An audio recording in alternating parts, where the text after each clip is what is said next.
তো hello everyone, welcome to ZX Explained and super clash episode number 4-এ, যেখানে আমরা আপনাদের কমেন্টের উপর সুপার হিরোদের ব্যাটেল করাই। তাই চলুন দেরি না করে আজকের ব্যাটেল শুরু করি। First question, Eternity versus Living Tribunal. তো ইটারনিটি মার্ভেল ইউনিভার্সে এক্সিস্ট করা একটি কসমিক বিং। ইটারনিটি মার্ভেলের one of the most powerful ক্যারেক্টারের মধ্যে একজন।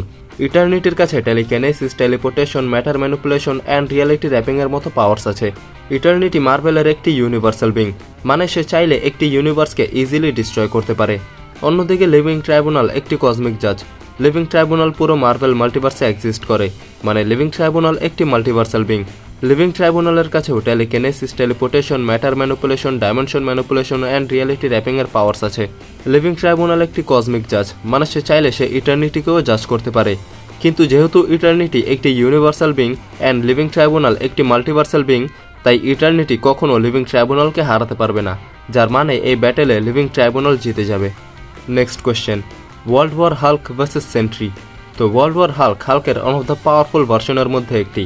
ওয়ার্ল্ড ওয়ার হাল্ক একা সমস্ত অ্যাভেঞ্জার্স, এক্সম্যান, ফ্যান্টাস্টিক ফোরকে হারিয়েছে, আর সে ডক্টর স্ট্রেঞ্জকেও ওভারপাওয়ার্ড করেছে। আর যখন কেউ ওয়ার্ল্ড ওয়ার হাল্ককে হারাতে পারছিল না, তখন তাকে থামানোর জন্য সেন্ট্রি আসে, আর তাদের দুজনের মধ্যে মারামারি শুরু হয়ে যায়। ওয়ার্ল্ড ওয়ার হাল্ক আর সেন্ট্রি দুজনেই তাদের ফুল পোটেনশিয়ালে ফাইট করতে থাকে। তাদের ফাইটের কারণে পুরো ম্যানহ্যাটন শহর ডিস্ট্রয় হয়ে যায়, আর অনেকক্ষণ ফাইট করার পর সেন্ট্রি আর হাল্ক দুজনেই তাদের নর্মাল ফর্মে ফিরে আসে, মানে হাল্ক ব্রুস ব্যানার হয়ে যায় আর সেন্ট্রিও তার হিউম্যান ফর্মে চলে আসে, যার মানে এখানে তাদের ফাইটে একটি ড্র হয়েছে। আমি ডিরেক্ট কমিকের স্টোরি বলে দিয়েছি যাতে কারো কোনো কনফিউশন না থাকে, কিন্তু যদি আমি নিজের অপিনিয়ন দিই তাহলে আমার মতে সেন্ট্রি জিতবে, কিন্তু আপনাদের কাছে কি মনে হয় সেটা অবশ্যই জানাবেন। Next question, cosmic Spiderman versus god of light venom. তো কসমিক স্পাইডারম্যান তার পাওয়ার ক্যাপ্টেন ইউনিভার্স থেকে পায়। এই পাওয়ার দিয়ে স্পাইডারম্যান ডক্টর ডুমের মতো পাওয়ারফুল ভিলেনকেও ইজিলি হারিয়েছিল। কসমিক স্পাইডারম্যানের কাছেও telekinesis, teleportation, super strength, durability and reality ম্যানিপুলেশনের পাওয়ার্স আছে। কিন্তু যেহেতু কসমিক স্পাইডারম্যানকে অনেক কম দেখানো হয়েছে, তাই তাকে আমরা ফুল পোটেনশিয়ালে দেখিনি। কিন্তু যেহেতু সে ডক্টর ডুম আর ক্যাংয়ের মতো ভিলেনদেরকেও ইজিলি হারিয়েছিল, তাই তার পাওয়ার্সের আন্দাজা আমরা লাগাতেই পারি। অন্যদিকে যখন নাল দ্য গড অফ সিম্বিওট আর্থে অ্যাটাক করে আর সে এডি ব্রককে মেরে ফেলে, তখন গড অফ লাইট এডি ব্রককে আবার জীবিত করে দেয়, আর তার থেকেই ভেনম কসমিক পাওয়ার পায়।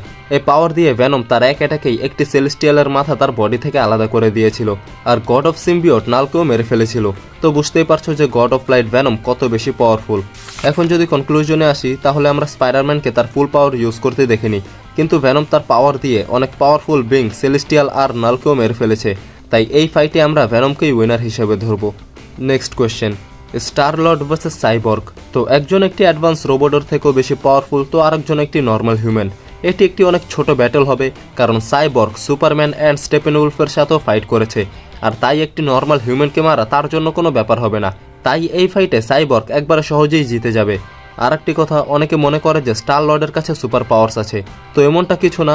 স্টার লর্ড তার পাওয়ার তখনই ইউজ করতে পারবে যখন সে তার বাবার প্ল্যানেট ইগো প্ল্যানেটে থাকবে, আর যেহেতু ইগো এখন আর নেই, তাই স্টার লর্ড একটি হিউম্যানের থেকে বেশি আর কিছু না। Next question, Black Adam versus Thor. তো ব্ল্যাক অ্যাডাম তার পাওয়ার গডসদের থেকে পায়। ব্ল্যাক অ্যাডাম এত বেশি পাওয়ারফুল যে পুরো জাস্টিস সোসাইটি মিলেও ব্ল্যাক অ্যাডামকে থামাতে পারেনি। যদিও সেখানে ডক্টর ফেট হোল্ড ব্যাক করছিল, কিন্তু তারপরও বাকি মেম্বার্সরা মিলে ব্ল্যাক অ্যাডামকে থামাতে পারেনি।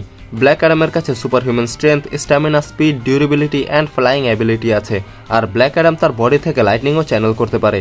অন্যদিকে থর নিজেই god of thunder.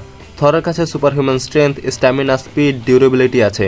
Thar neutron স্টারের এনার্জিকেও সার্ভাইভ করেছে, আর হাল্কের পাঞ্চ খাওয়ার পরেও থরের কিছুই হয়নি। থরের ফিজিক্যাল স্ট্রেংথও অনেক বেশি। থর ওয়েদারকে কন্ট্রোল করতে পারে, আর তার কাছে অ্যাসগার্ডের সবচেয়ে পাওয়ারফুল ওয়েপেন মিওলনিয়র আর স্টর্ম ব্রেকার আছে। ব্ল্যাক অ্যাডাম কোনোভাবে মিওলনিয়রের হিটকে থামাতে পারবে না, আর যদি থর তার স্টর্ম ব্রেকার দিয়ে ব্ল্যাক অ্যাডামের মাথায় মারতে পারে, তাহলে ব্ল্যাক অ্যাডামের কাহিনী সেখানেই শেষ হয়ে যাবে। কিন্তু এটা এত সহজ হবে না, কারণ ব্ল্যাক অ্যাডাম ও থরকে অনেক ভালো টক্কর দিতে পারবে, কিন্তু দিন শেষে এই ব্যাটেলে থরই জিতে যাবে। Last question, ultimate alien X versus Beyonder. তো আমি বেন 10 রিবুট সিরিজ দেখিনি, তাই আলটিমেট এলিয়েন এক্স এর পাওয়ার কতটা ডেডলি হবে সেটা জানি না, কিন্তু এখানে আমরা Ben 10 alien force and Ben 10 ultimate এলিয়েনে দেখানো এলিয়েন এক্সকে ধরতে পারি। তো এলিয়েন এক্স বেন 10 ইউনিভার্স অথবা বেন 10 অমনিভার্সের সবচেয়ে powerful alien. Alien X 100% omnipotent, omnipresent and omniscient being. অন্যদিকে বিয়ন্ডার মার্ভেলের একটি নাই omnipotent being. Beyonder and alien X নিজের ইচ্ছায় ইউনিভার্সের ক্রিয়েশন অ্যান্ড ডিস্ট্রাকশন দুটিই করতে পারে, কিন্তু এলিয়েন এক্সের কিছু ফ্লস আছে, কারণ এলিয়েন এক্সের পাওয়ার ইউজ করতে হলে শারিকা অ্যান্ড বেলিকাসের পারমিশনের দরকার হয়। আর যদি ব্যান তাদের ফুল পারমিশন পেয়ে যায় তাহলে ব্যান বিয়ন্ডারকে হারাতে পারবে, কারণ একটি পিওর অমনিপোটেন্ট বিং একটি নাই অমনিপোটেন্ট বিংয়ের থেকে পাওয়ারফুল হয়। এলিয়েন এক্সকে শুধু মার্ভেলের দি অন অ্যাবভ অলি হারাতে পারবে, তাছাড়া আর কেউ এলিয়েন এক্সকে হারাতে পারবে না, আর তাই এই ফাইটে এলিয়েন এক্সই জিতে যাবে। আর এরই সাথে আমরা এই ভিডিও এখানে শেষ করব। সামনে আপনারা কোন ক্যারেক্টারের ব্যাটেল দেখতে চান সেটা অবশ্যই জানাবেন।